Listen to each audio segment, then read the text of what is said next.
Hey everybody, what's up? It has been a couple of days. Didn't I tell him not to? And Lakeisha's gonna jump his ass up. Didn't I tell you? You know what? I give up. Anyway, your dad will be wiping that sofa down tomorrow, sir. Anyways, I'm sorry, you guys. Distraction, right? So, I have not done a video in a couple of days, and I want to explain why. I didn't feel like it. So, I'm doing this very first episode of Real Housewives of Atlanta, Season 5, Episode 1 review for y'all. And yes, I will be doing this every Sunday. Y'all will get this shit every Sunday, okay? Every Sunday or Monday, depending on what's going on in my week, okay? First of all, I want to say hello to all my brand new subscribers because I'm guessing because of E-Giggles and other people from her channel have been spreading me around, and from Ashley's channel. Everybody's been spreading me around, and I appreciate all the love that y'all have been showing your girl, and I am so here for y'all because, of course, I had to come and report the ratchetness that was Real Housewives of Atlanta, bitch. Yes. Anyway. So, I'm sorry. I'm like all into character, but I got something on my glasses and that's not what's hot. Anyway, it has been raining all day. It has been a rainy night in Louisiana. And I just been inside cooking and reading my Agatha Christie book that I'm going to finish as soon as I finish doing this video. Yes. So anyway, I have made my notes and I'm ready to just jump right into the damn thing, okay? So here we go. Greg wants Nene back. Y'all, I actually want Nene and Greg to get back together. I want Nene to be with her husband. I want Nene to get her life. Because I, for one, I am one of those people who, I'm very, very, very happy to see Nene getting on the new normal. I love her on the new normal. I think she's hilarious. I love the show. I watch the show every Tuesday when it comes on.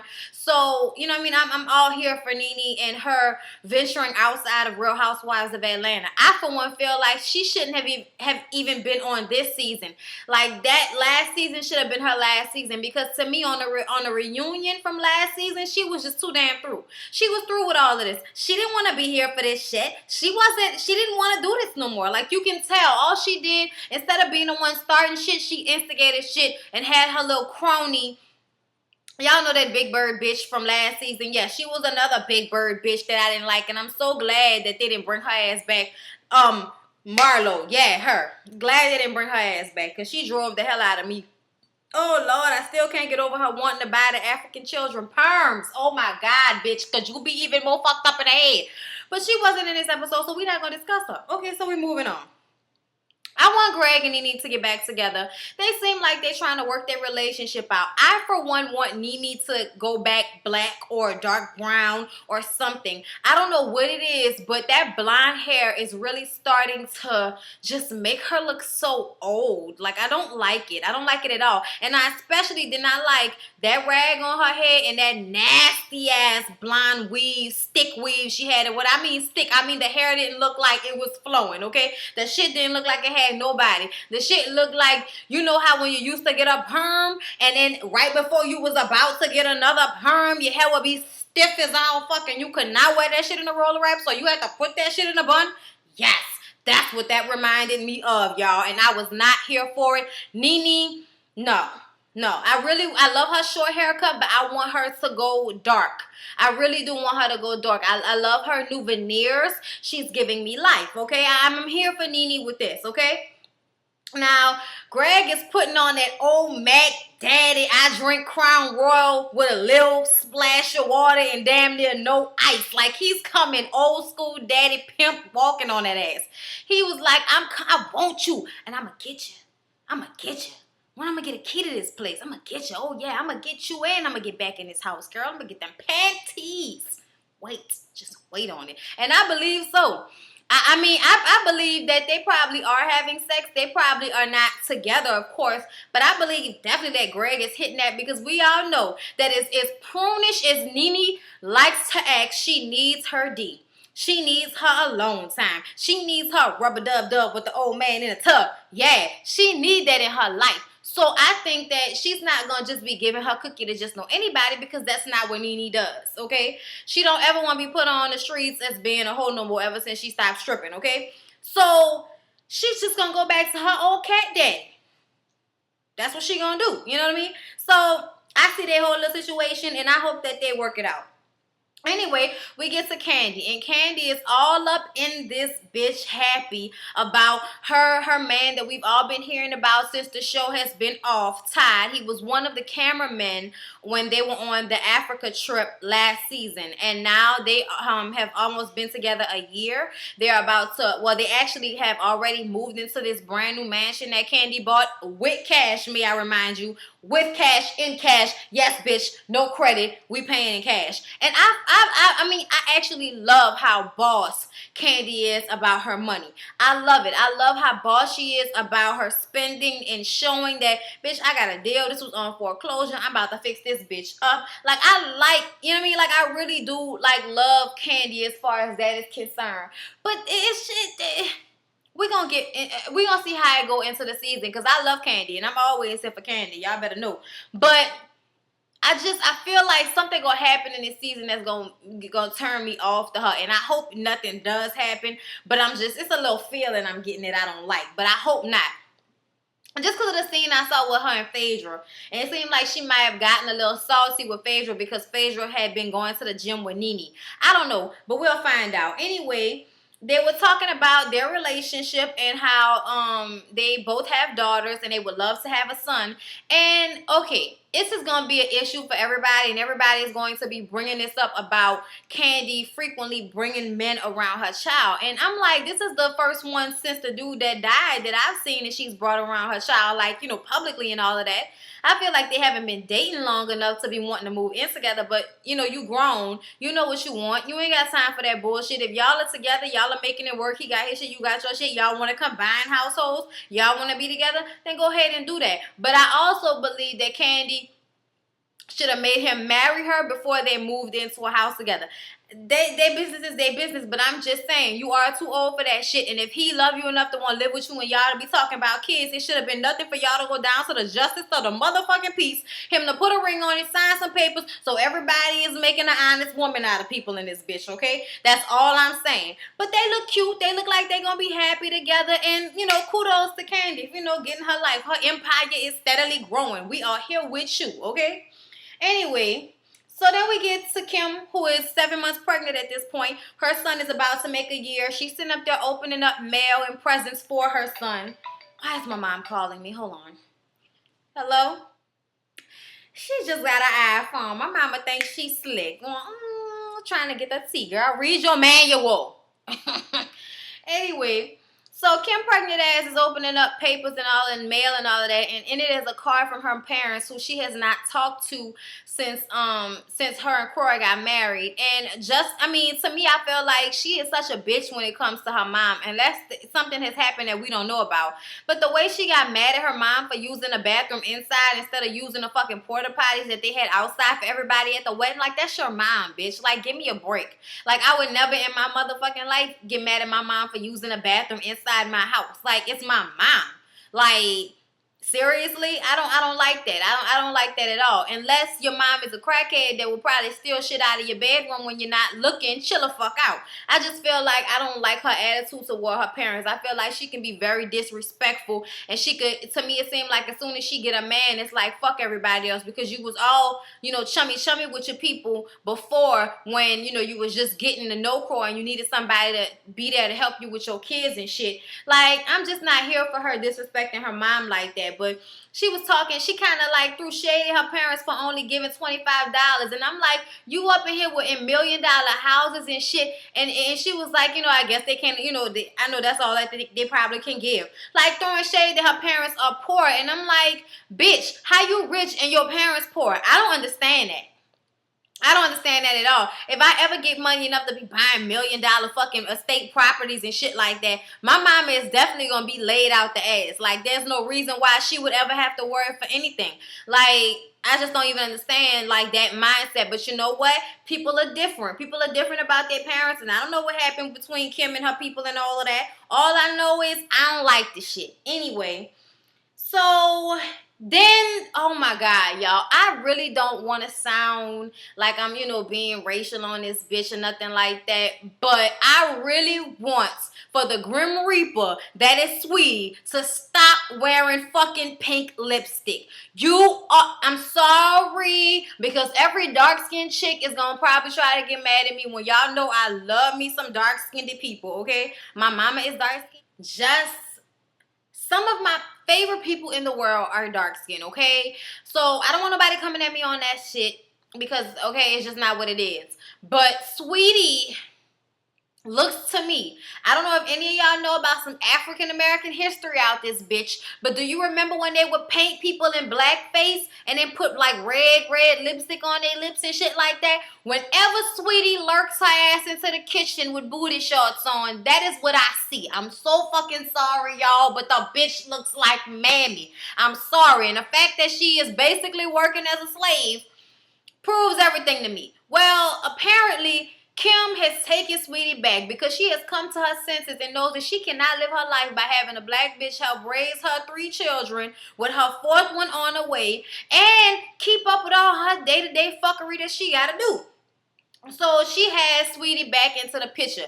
We also found out that she has to move out of that mansion that she was dolling up, getting all of the fucking furniture that she bought with Big Papa money out of storage. Stop lying, talking about you ain't never used them. A girl, stop fucking lying. Bitch, you stupid. If you wasn't using the money that Big Papa was giving you, you was dumb. I'm just saying. But anyway, so she says that the girl, Kendra, now I'm trying to remember, is Kendra Nene's friend, the one that be showing up at the parties with her and shit? Okay. That's what it looked like to me. She's a designer of the house. And what she was saying was her husband owns the house and they wanted to, I guess, sell it for well above the expected market price that they were supposed to be buying it for at the end of their lease or something like that. And basically saying, well, can we lease it for longer? And they were like, no, you can't lease it. They was basically putting them out the house. I think because your girl said something about Kendra wasn't paid for her decorating of the house. And they were laughing at it. They was like, come on, bitch, you know I paid you. And I kind of believe that too. Like, come on now.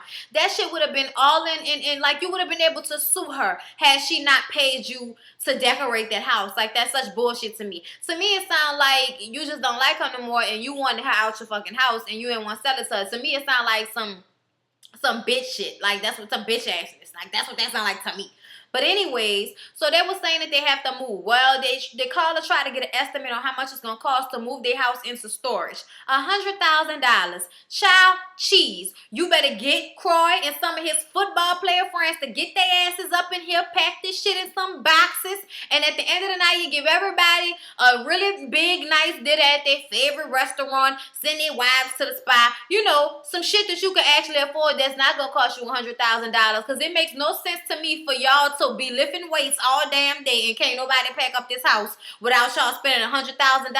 That is some bullshit right there. Okay, so Kim takes her pregnant ass out the room and leaves Croy and Sweetie to their own devices. And I will let your mind wander as you will with that one. Think about it.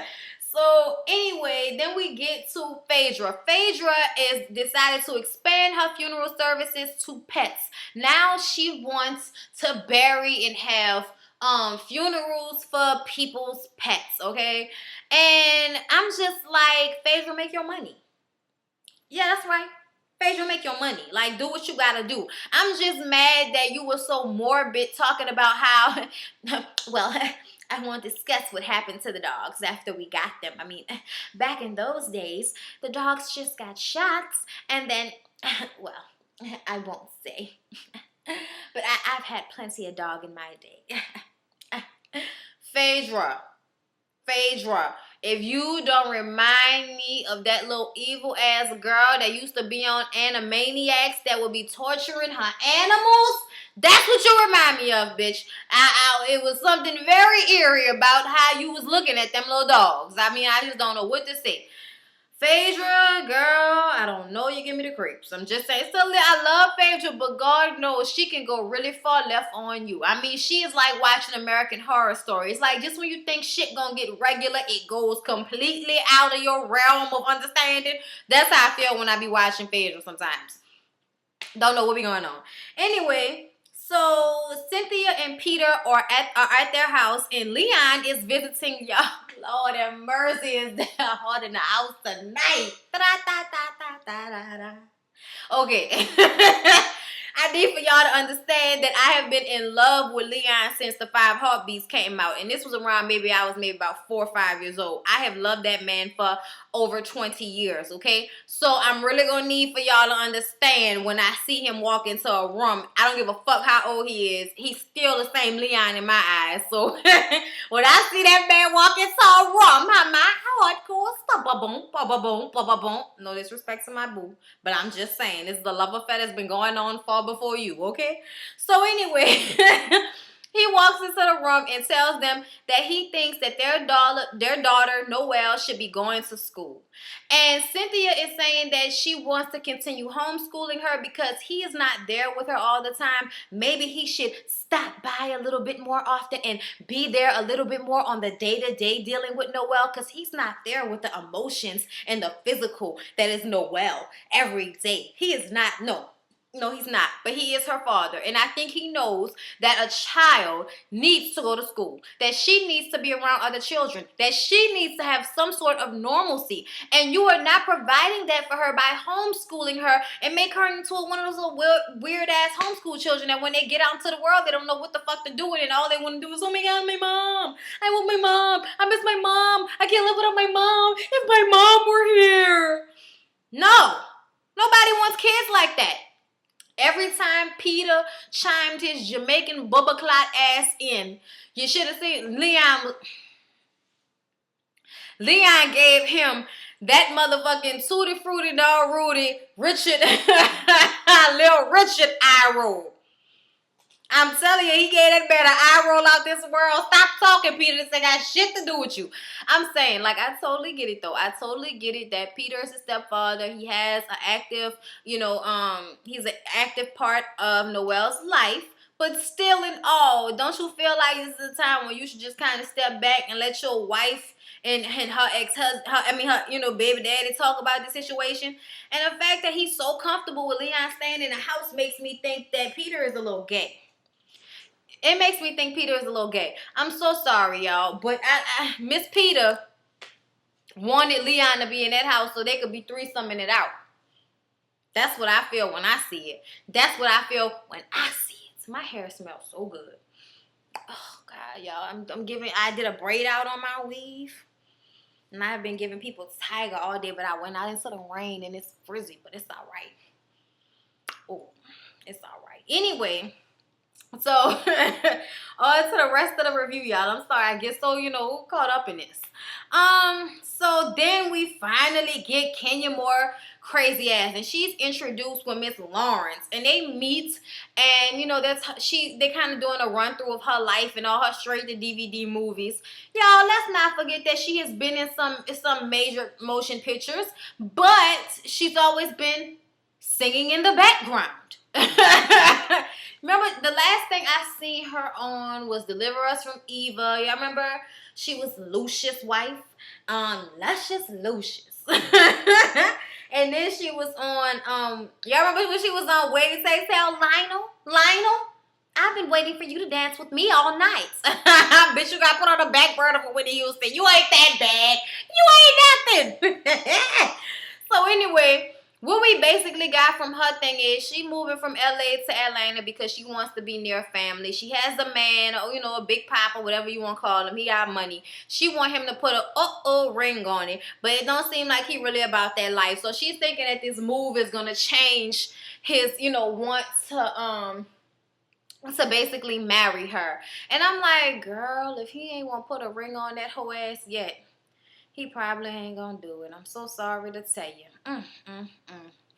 Oh, I've got to comb my hair out. Don't you hate when the weather get into your weave? Oh, but anyway, So Kim goes to Candy's new house. Y'all know Candy bought that new house. So Kim goes to see the new house. Candy is all surprised because Kim never goes anywhere. All she want to do is stay inside and hop up on Croy dick and pop out baby, so she could, be adding something, so whenever they decide to divorce, she can always get more money because of all the kids that she has.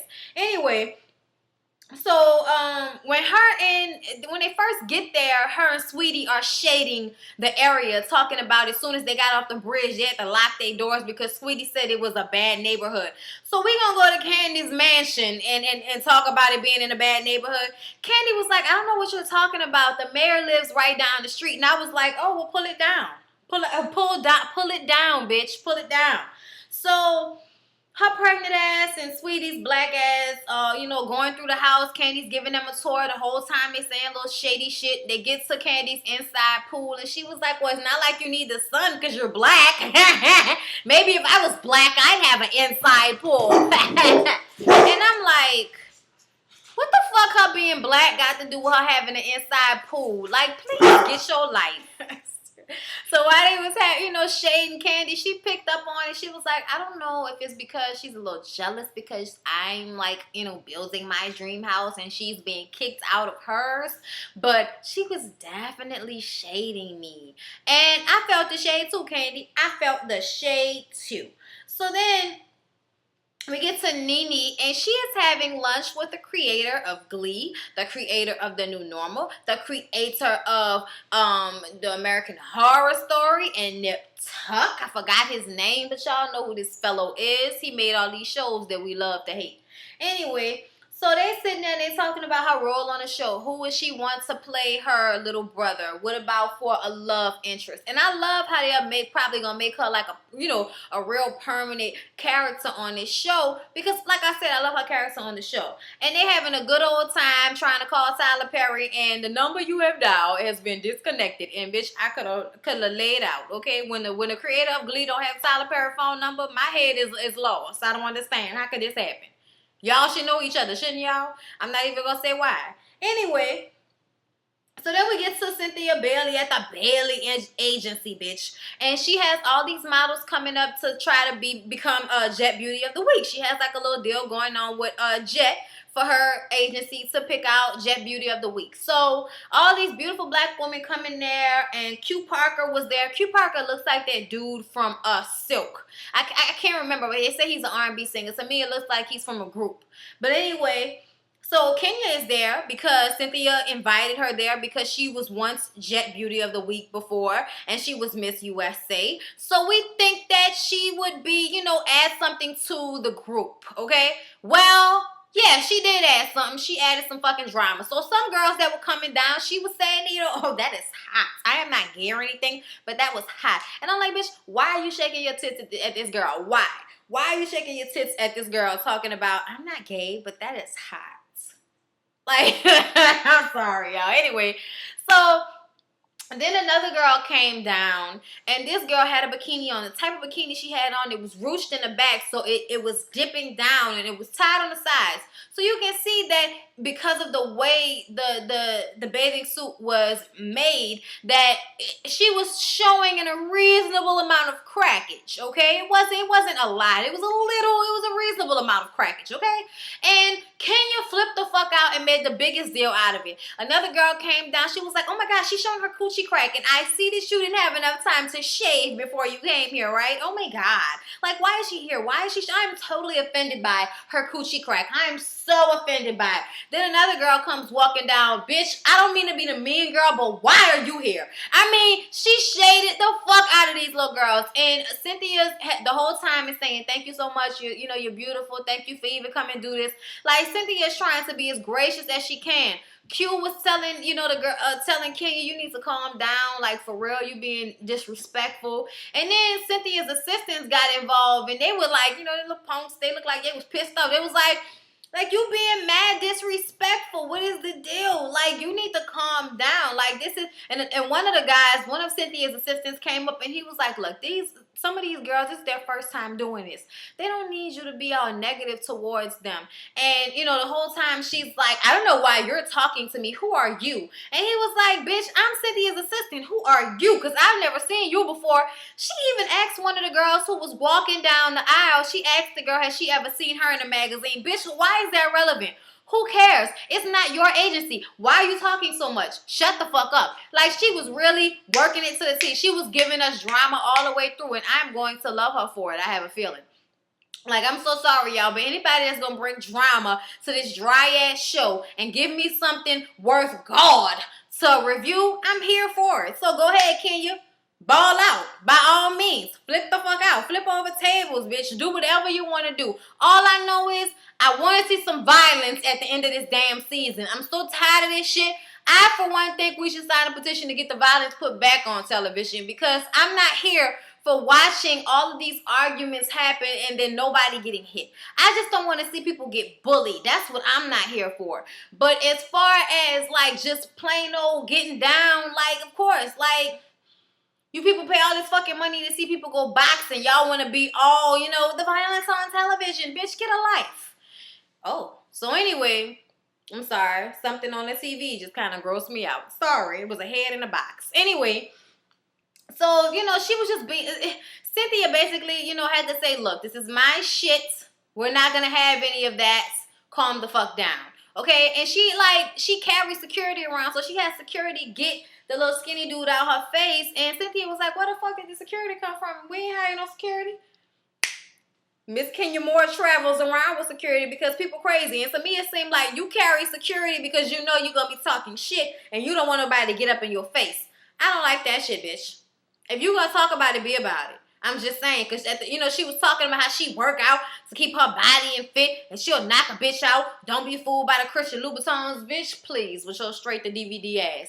Anyway, with your evil ex-girlfriend ass, bitch. That's the role she played. Every movie that's not one of her own straight-to-DVD movies. Throwing shade all the way around, bitch. Since you want to be the shade thrower this episode, you going to get it the worst on the reviews. I'm just saying. Y'all better be prepared for everybody to be throwing shade at Miss Kenya Moore, no matter how beautiful her ass is. Bitch, your attitude was stank as all kinds of bad coochie, and I was not here for it.